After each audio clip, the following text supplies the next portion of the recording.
more than 3 billion years, and till today in 21st century, these organisms, they are surviving.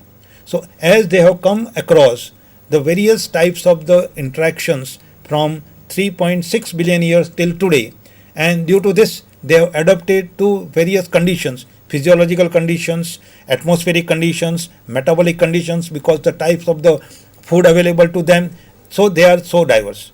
Now, why we have to study the diversity of organisms? Because if we study the diversity of organisms, these organisms, they are used for circulating all the activity of the natural cycles, carbon cycle, nitrogen cycle, sulfur cycles. And if we want to say that the functioning of the ecosystem, then the presence of this organism is very important. So this catabolic activity they are doing, and due to this, this we can get various products of this.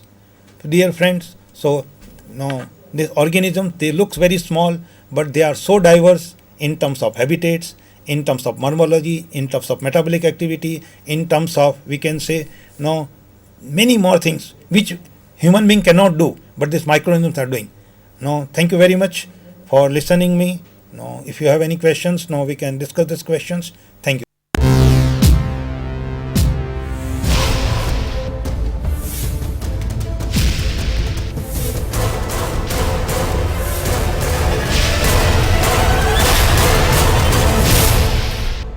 SANDHAN, All Gujarat Integrated Classroom.